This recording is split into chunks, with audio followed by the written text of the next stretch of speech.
Office ya President Museveni eyongedde okunyikiza enkola y'okwagala eggwanga mu bayizi mu masomero. Bamaze ennaku 7 nga basomesa abayizi 1,300 mu kitundu ekya Kigezi ebintu ebyenjawulo omuli okwekuuma nga balamu nga bo baakuddayo basomesa abalala. Bayisize ebivulu mu kibuga Kabale n'oluvannyuma ne boolekera Kigezi High awabadde okusomesebwa nga banyikizza n'ekyokukuuma obutonde.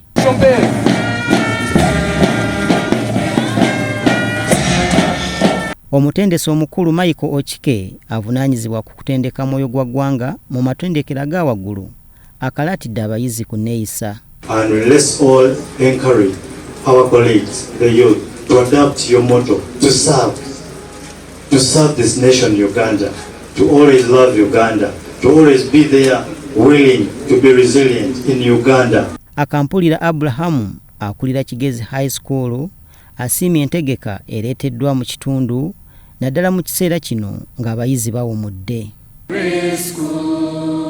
So let me labor hard for you, so that you can maintain your name and remain serving as our motto goes. Okusimba emiti kusiddwako nnyo essira mu bbanga lino lye bamaze nga basomesa abaana okwagala ensi yaabwe.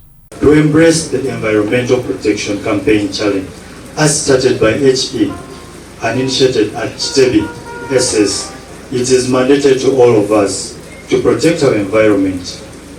Daphne Kirabo ali mu senior 1 yaduumidde paleedi yava ku by'okwekubagiza obutaba na bazadde bombi. Kyambadde Lawrence, Salt TV, Omunnyo.